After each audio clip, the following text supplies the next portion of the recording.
제가 제목을 좀 과격하게 붙였는데 쓰레기 버리기. 우리가 임상 연구를 볼 때 어떻게 쓰레기를 가려낼 것인가. 제가 옥석을 가린다고 안 하고 쓰레기를 가린다고 했거든요. 그만큼 저한테는 쓰레기처럼 느껴져요. 일단 여러분들이 뭐 수업을 듣건 뭐 잡지를 보건 TV에서 보건 출처가 없는 사실, 주장들은 그냥 쓰레기통에 넣어버리시면 됩니다. 아무리 그럴듯해도 그냥 생각할 필요도 없습니다. 시간이 너무 아깝습니다. 여러분들이 봐야 할 정보가 너무너무 많아요. 이게 이런 거예요. 친구가 총에 와가지고, 야, 누가 그러던데 쟤 어떻게 했대. 뭐, 나쁜 소문도 퍼뜨릴 수 있잖아요. 뭐, 바람을 핀대. 뭐. 그래서 누가 그러는데, 대답도 못해요. 어떻게 들었는데. 누가 그러던데.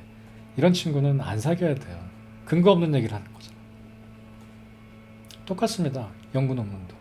우리 아카데믹한 필드도 출처가 없는 정보는 그냥 없는 정보입니다. 근데 유튜브나 신문기사나 출처 없는 게 너무 많죠. 그러다 보면 인용을 해요. 그래서 결국에 찾아보면 어디서 인용했는지 끊어져요. 왜냐면 난 누구한테 들었는데 해서 쫓아가다 보면 원래 말한 사람 없는 거예요. 혹은 원래 말한 사람은 완전히 다른 얘기를 했다든지. 이 출처가 없는 정보를 거르는 데서 반 이상이 갈라질 겁니다.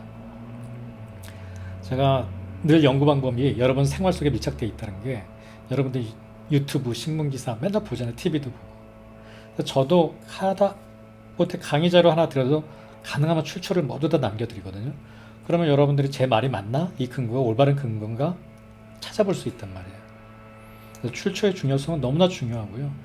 근데 저희가 이런 교육을 잘 받아보지 않았기 때문에 정말 좋은 정보를 출처를 안 밝힘으로써 오히려 쓰레기통에 넣어지게 만드는 또 안타까운 일들이 생깁니다. 출처를 꼭 밝혀야 되고요. 그 다음에 출처가 있다. 그럼 그 출처를 찾아봐야 돼요. 이게 정말 내가 환자 보는데 도움이 되는 정보라는 생각이 들면 그러니까 원래 그 소문을 퍼뜨린 놈이 누군지 찾아봐야죠. 근데 뭐 영국의 썬데이 데일리다 이런 것들은 뭐 맨날 그런 거 사스쿼치를 봤다, UFO를 봤다 이런 거 나오면 되잖아요. 그냥 그러면 되고요. 그런 거 우리가 많이 배웠죠. 어떻게 소스들을 판단하는지. 이 과정은 누가 그러는데 하고 물어보는 거예요. 그래서 원래 말한 사람을 찾아가야 진실에 다다를 수 있을 테니까요. 그래서 원저자, 처음 주장한 사람, 의학적으로 가치가 있는 주장이라면 분명히 원래 주장한 사람이 있을 겁니다. 뭐 다양한 소스가 있죠. 뭐 연구일 수도 있고, 뭐 전문가의 의견일 수도 있고. 중요한 게 요 말이 중요한데 원 주장자의 근거를 평가한다라고 그랬죠. 이건 믿고 말고의 문제가 아니에요. 그러니까 이걸 믿어서 쟤는 나쁜 놈, 이걸 안 믿어서 쟤는 좋은 놈 이렇게 평가하는 게 아니라 그 정보의 가치를 평가하는 거죠. 그러니까 스펙트럼입니다. 수준. 그러니까 저 말은 거짓말이야, 저 말은 진짜 이걸 평가하는 게 아니고요. 저 말이 맞을 확률이 높다, 혹은 저 말이 맞을 확률이 낮다. 증거가 확실하다, 혹은 증거가 미약하다, 증거가 애매하다. 뭐 이렇게 판단하는 거죠. 원저자를 찾아보고. 그래서 출처가 너무너무나 중요해요. 한의학에는요, 근데 이 출처가 되게 독특해요. 다른 자연과학이나 현대의학과는 다르게. 우리한테는 문헌 출처라는 게 굉장히 중요합니다. 그러니까 뭐 황제내경에서 이렇게 얘기했다, 동의보감에서 이렇게 얘기했다. 우리가 어떤 주장을 하잖아요. 예를 들어서 뭐 명문이 어떤 존재야, 뭐 내지는 인삼은 성질이 따뜻해. 그럼 성질이 따뜻한 근거를 댈 수 있어야 될 거 아니에요. 누가 그랬는데? 따뜻한 게 그냥 보이면 괜찮은데 안 보이는 게 많잖아요. 그러면 우리가 문헌 출처를 꼭 얘기해야 됩니다. 아까 제가 뭐라 그랬죠? 출처가 없으면 쓰레기다. 없는 거나 마찬가지다. 출처를 밝혀줄 때 이 문헌 정보를 밝히는 게 의미가 있습니다. 하다못해 음식점도 가보면 이런 거 옆에 붙여놓잖아요. 동의보감에 오리는 뭐 무슨 효과가 있고 뭐 성질이 어쩌고 저쩌고, 설렁탕집만 가도 뭐 이런 게 많잖아요. 이게 출처를 밝히는 거예요. 그럼으로써 뒤에다 근거를 대는 거죠. 근거를. 증거는 아닙니다. 근거를 대는데 이 고문헌에서 나온 출처가 고문헌인 증거는 근거는 사실 실증적 가치는 없습니다. 이런 가치는 뭐라고 얘기하냐면 의사학적 가치, 역사적 가치라고 말합니다. 예를 들어서 뭐 인삼이 요통을 치료했다라는 문장이 동의보감에 있다고 해서 인삼이 요통을 치료한다라는 증거로 사용될 수 없다는 얘기죠. 여기 그래서 뭐 음식점에 있는 이런 것도 다 사실 그냥 흘려들으면 되는 얘기입니다. 이건 아무런 증거가 되지 않습니다. 동의보감에는 뭐 장기 알로 뭐 부인병도 치료하고 사실 그런 게 근거로서는 부족하죠. 뭐 더 황당한 얘기들도 많이 나옵니다. 그럼 뭐 동의보감이 나쁜 책이냐? 아니죠. 역사적 가치가 있고 배울 게 엄청나게 많죠. 그래서 여기 쓴 거예요. 가치가 없다는 것이 아닙니다. 모든 연구는 문헌을 바탕으로 시작해요. 그러니까 내가 어떤 연구를 하고 싶을 때, 진짜 인삼이 따뜻해? 혹은, 진짜 인삼이 차? 명문이 양심간의 동기야? 이런 연구할 소재는 다 문헌을 바탕으로 시작해요. 다는 아니지만. 그래서 새로운 연구의 시작이 됩니다. 문헌이. 저희 연구실에서는 뼈를 튼튼하게 하는 한약을 찾기 위해서 온갖 문헌을 찾았어요. 요만큼 단서가 있는 거라도 뭐 뼈를 튼튼히 한다, 근육을 튼튼히 한다. 그러면 그 약재들을 다 선정을 해서 동물 실험을 하고 그래서 거기서 효과가 좋은 걸 찾아내고 그런데 수년이 걸려요.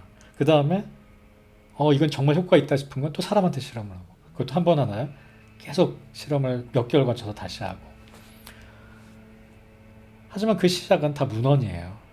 그래서 문헌 연구는 매우 중요합니다. 그런데 중요한 건 문헌 연구가 실증적인 증거가 되지 않는다라는 사실. 문헌 연구가 갖는 의미가 다르고 또 실증적인 연구가 갖는 의미가 다르고 그 다른 의미를 이해하셔야죠. 그래서 제가 계속 반복해서 하는 얘기가 우열을 얘기하는 게 아닙니다. 문헌 연구는 뭐 후적구, 실험 연구에 대한 증거는 실험 연구는 족구가 아니에요. 거기서 나온 근거의 수준이 다를 뿐이죠. 목적이 다릅니다.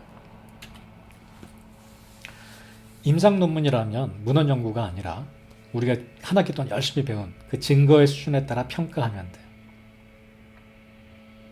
이게 얼마나 높은 수준의 증거인지.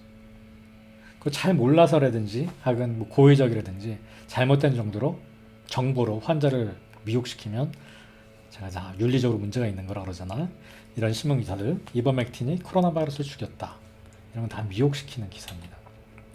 그리고 또 제가 한의사 선생님들이랑 대화하면서 많이 속상한 것 중에 하나가 많은 한방치료법들이 이미 입증이 되었다. 이런 말들을 굉장히 많이 해요. 이런 말을 또 뭐 새로운 약이나 어떤 물질 이런 것에 대해서 근데 우리가 지금 한 학기 때 배운 데에서 보면 입증이 대부분 안 된 거죠. 뭐 대부분 99%가 하여튼 입증이 안 된 거를 단순하게 실험을 했기 때문에 입증이 됐다라고 얘기하는 그게 이제 오늘 얘기하고자 하는 핵심이기도 해요. 이 연구를 좀 아는 척을 하려면 이 룰을 알아야 되잖아요. 야구를 보더라도 이 룰을 알아야 되잖아요. 규칙을 알아야 재밌잖아요. 그런 식의 입증은 아직 입증이 되었다라고 표현하는 데는 무리수죠. 그걸 한 학기 동안 잘 이해하셨길 바라요. 그럼 어떤 거를 입증되었다고 하느냐? 우리가 증거의 하이라키 통해서 열심히 배웠던 겁니다.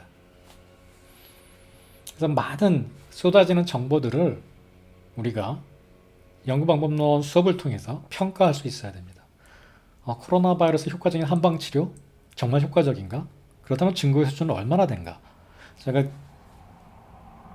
블랙 앤 화이트 혹은 동그라미 X가 아니라 그랬잖아요. 이 증거가 얼마나 확실한 증거인가? 등급만 있다 그랬죠. 지금 뭐 청패배독탕이 얼마나 효과적인가? 여러분들이 판단할 수 있어야 돼요. 정보들을 가지고. 그리고 내가 환자한테 권할 수준은 얼마나 강력하게 권할 수 있는가? 침치료는 편도통이 얼마나 효과적인가? 이거 수업에 했던 겁니다. 친구가 요통은 저절로 낫는 것이지 침치료가 도움되지 않는다고 하는데 내가 어떤 증거를 제시할 수 있을 것인가? 그 증거는 얼마나 확실한 증거인가? 렘데시비르, 뭐 마스크, 첫 마스크도 도움이 되는가? 이런 것들이 다 여러분들의 증거를 통해서 판단해야 될 일들입니다. 뭐 이런 주제가 마음에 안 든다면 한방적인 것들도 마찬가지입니다. 그만큼 연구 방법론은 우리 임상, 환자 보는데 그리고 생활 속에 뗄래야 뗄 수 없이 밀접하게 들어와 있는 주제고요.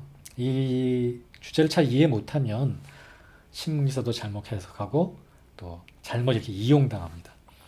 자, 이 얘기 꼭 하고 싶었는데 논문, 연구를 홍보에 활용한다면 뭔가 건강식품을 파는데 여기 논문을 갖다 드민다면 그냥 걸으면 됩니다. 홍보를 목적으로 한 논문들은 대체로 다 좀 아닌 경우가 많고요. 그 연구가 정말 중요한 연구라면 신문이나 뉴스에 나옵니다. 근데 신문이나 뉴스에 나와도요,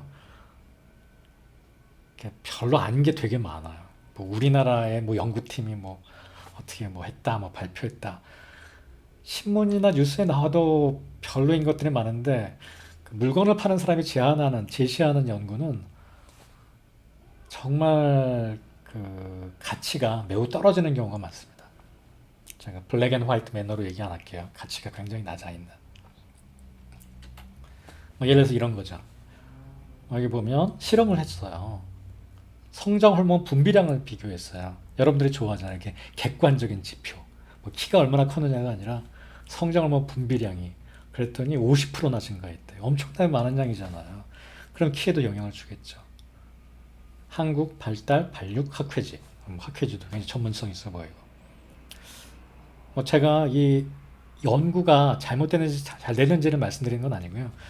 홍보에 사용되는 연구를 따로 말씀드리는 겁니다.